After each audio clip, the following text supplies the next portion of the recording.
बांग्लादेश। रहमान को कमान और पीएम मोदी होंगे मेहमान। बांग्लादेश में नतीजे आ गए, खालिदा जिया के सुपुत्र चुनाव जीत गए और अब शपथ ग्रहण समारोह बांग्लादेश में होने वाला है। भव्य शपथ ग्रहण समारोह।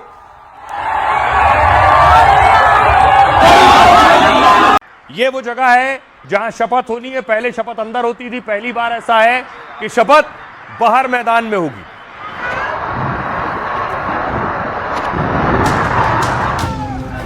अब से 43 घंटे बाद बांग्लादेश में महाशपथ ग्रहण होगा। खालिदा जिया के बेटे तारिक रहमान की ताजपोशी होने वाली है। कभी जेल की सलाखों और 17 साल देश से बाहर रहने वाला शख्स अब बांग्लादेश का नया बॉस बनने जा रहा है। उसके लिए सबसे बड़ी शपथ होने वाली है। तारिक रहमान अब पीएम की कुर्सी पर बैठेंगे तो उसका साक्षी बनने के लिए प्रधानमंत्री नरेंद्र मोदी को बुलावा भेजा है। तारिक रहमान चाहते हैं कि पीएम मोदी के सामने उनकी ताजपोशी हो, इसलिए तो मोदी को खास न्योता भेजा गया है। रेड कारपेट वेलकम और शानदार आयोजन की तैयारी है। बुलाया तो पाकिस्तान के पीएम शाहबाज को भी है, लेकिन जहां पाकिस्तान के मुखिया होंगे वहां मोदी जाएंगे। क्या तारिक की ताजपोशी में मोदी शामिल होंगे?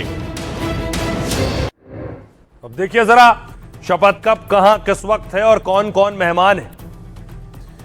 तो बांग्लादेश नेशनलिस्ट पार्टी के अध्यक्ष अब पीएम बनने वाले तारिक रहमान 17 फरवरी को बांग्लादेश पीएम पद की शपथ लेंगे। शपथ ग्रहण समारोह में इस बार राष्ट्रपति भवन में नहीं हो रहा है समारोह, बल्कि ये जो आप देख रहे हैं पार्लियामेंट कॉम्प्लेक्स, उसके साउथ प्लाजा में होगा। यानी बड़े स्तर पर रहमान का शपथ समारोह होने वाला है। इसके लिए भारतीय प्रधानमंत्री नरेंद्र मोदी को न्योता भेजा गया है। पाकिस्तान के प्रधानमंत्री शहबाज शरीफ को इन्विटेशन दिया गया है। भारत पाक समेत कुल 13 देशों को शपथ समारोह का इन्विटेशन है। इसमें चीन, सऊदी अरब, यूएई, तुर्की, कतर, मलेशिया शामिल है। इसके अलावा नेपाल, भूटान, श्रीलंका, मालदीव को भी न्योता है। कहा जा रहा है कि निजी तौर पर पीएम मोदी को बुलाया गया है, लेकिन खबरें हैं कि पीएम मोदी शपथ समारोह में नहीं जाएंगे, क्योंकि फ्रांस के राष्ट्रपति इमैनुअल मैक्रो भारत के दौरे पर आ रहे हैं। विदेश मंत्रालय के मुताबिक वो कल दिल्ली पहुंचेंगे, फिर मुंबई जाएंगे। पीएम मोदी और राष्ट्रपति मैक्रो की परसों मुंबई में बड़ी मीटिंग है। राजभवन के दरबार हॉल में मोदी मैक्रो समझौतों पर हस्ताक्षर करेंगे और कहा जा रहा है भारत फ्रांस के बीच 114 रफाल की बड़ी डील होगी। ऐसे में मोदी ढाका नहीं जा पाएंगे, लेकिन भारत के प्रतिनिधि जरूर जाएंगे। शपथ समारोह में भारत का प्रतिनिधित्व लोकसभा अध्यक्ष करेंगे। ओम बिरला साहब के साथ विदेश सचिव विक्रम मिस्री भी बांग्लादेश जाएंगे। सुनिए जरा, तारिक रहमान से भारत के संदर्भ में सवाल पूछा गया, जो नए पीएम शपथ लेने वाले क्या कह रहे हैं। आपकी विदेश नीति कैसी होगी और आप भारत और बांग्लादेश के रिश्तों को कैसे देखते हैं? भारत के साथ आपकी सरकार का क्या रुख रहेगा? हमने अपनी विदेश नीति के बारे में पहले ही रुख साफ कर दिया है कि हमारी विदेश नीति में बांग्लादेशी जनता प्राथमिकता में रहेगी। बांग्लादेश और यहाँ की जनता के हित ही हमारी विदेश नीति का निर्धारण करेंगे। तो अब तक तारिक रहमान अब शपथ लेंगे। अब तक कार्यकारी जो थे वो थे मोहम्मद यूनुस, लेकिन अब इनका क्या होगा, सवाल ये है यूनुस क्या करेंगे। बांग्लादेश 2.0 नया भविष्य आने वाला है। हम नया बांग्लादेश बना रहे हैं, बांग्लादेश 2.0। आज एक महान दिन है। आज नए बांग्लादेश का जन्म हुआ है। तो देखिए जरा, यूनुस के लिए कोई जगह है रहमान के पास या फिर रिटायरमेंट? क्या मोहम्मद यूनुस बांग्लादेश के अगले राष्ट्रपति बनेंगे? क्योंकि वो अभी बांग्लादेश की अंतरिम सरकार के प्रमुख हैं, मगर चुनाव हो गए और नई सरकार का गठन होने जा रहा है। यानी यूनुस की सरकार के मुखिया पद से छुट्टी होने वाली है। मतलब रहमान के प्रधानमंत्री बनने के बाद इन्हें हटना ही होगा। ऐसे में अटकलें लगाई जा रही हैं कि यूनुस राष्ट्रपति बन सकते हैं। दक्षिण एशिया मामलों के जानकार डेविड बर्गमैन ने यह दावा किया है।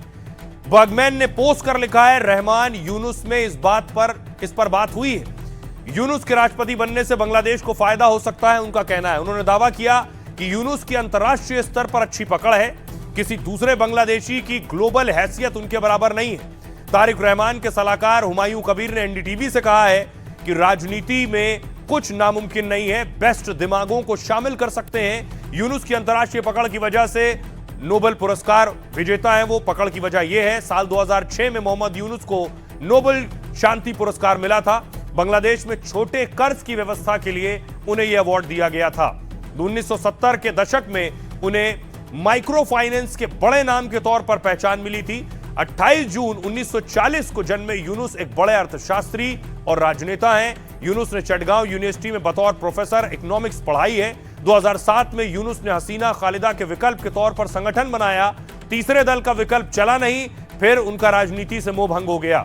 2008 में तत्कालीन पीएम हसीना ने कहा यूनुस गरीबों का खून चूस रहे हैं। वो छात्रों में लोकप्रिय हैं, लेकिन हसीना के तख्ता पलट के बाद उन्होंने कमान संभाली थी। सुनिए जरा, जो तारिक रहमान है उनके एडवाइजर से एनडीटीवी ने बात की, वो क्या कहते हैं। तारिक रहमान देश के बेस्ट दिमागों को शामिल करने में यकीन रखते हैं। वो देश का भविष्य बनाने में मदद के लिए काबिल लोगों से सलाह लेना चाहते हैं। हालांकि उन्होंने यूनुस समेत किसी के लिए अभी कोई रोल तय नहीं किया है, लेकिन वे अपने पास मौजूद सभी टैलेंट का इस्तेमाल करना चाहते हैं। राजनीति में कुछ भी नामुमकिन नहीं है। राजनीति में कुछ भी नामुमकिन नहीं है और कोई बवाल भी हो सकता है। महाराष्ट्र में एक बवाल हुआ, ऐसे ही क्या हो रहा है। महाराष्ट्र में टीपू सुल्तान पर टक्कर हो गई। शहर शहर प्रदर्शन हो रहे हैं। राहुल गांधी की तस्वीर को भी टीपू सुल्तान बना दिया है।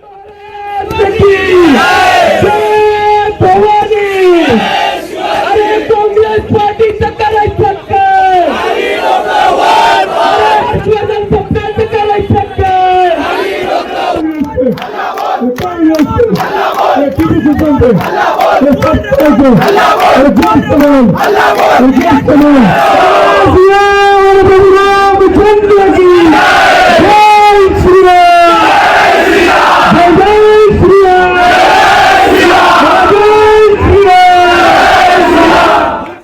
टीपू सुल्तान की छत्रपति शिवाजी से तुलना करना भारी पड़ गया है।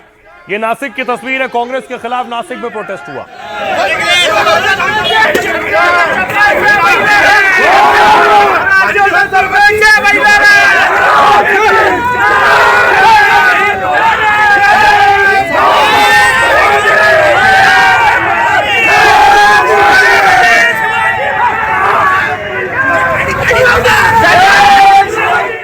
दूसरी तस्वीर देखिए जरा, अहिल्यानगर से आई है तस्वीर महाराष्ट्र के, जहां शिवाजी की प्रतिमा पर माल्यार्पण किया गया।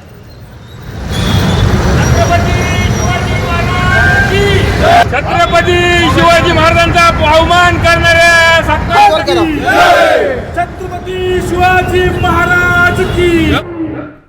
हर शहर का हाल ये। लातूर लिए चलता हूं। लातूर में भी देखिए महाराष्ट्र कांग्रेस अध्यक्ष की तस्वीर लेकर क्रॉस का निशान और उनके ऊपर जूते और चप्पल उनके पोस्टर पर।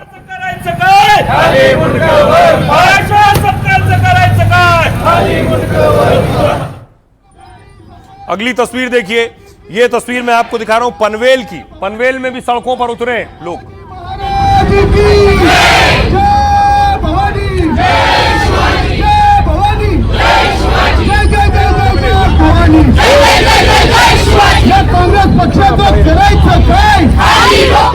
अगली तस्वीर देखिए जरा, नागपुर में भी प्रदर्शन हुआ।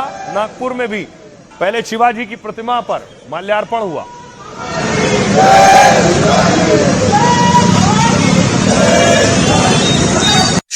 टीपू सुल्तान ने शिवाजी महाराज के आदर्शों का पालन किया। जिस तरह शिवाजी महाराज ने स्वराज की अवधारणा दी और बहादुरी दिखाई, उसी परंपरा से प्रेरणा लेकर टीपू सुल्तान ने अंग्रेजों के खिलाफ संघर्ष किया। टीपू सुल्तान एक महान योद्धा थे, जिन्होंने कभी सांप्रदायिक सोच को हावी नहीं होने दिया, और इस अर्थ में उन्हें शिवाजी महाराज के समान बहादुरी का प्रतीक माना जाना चाहिए।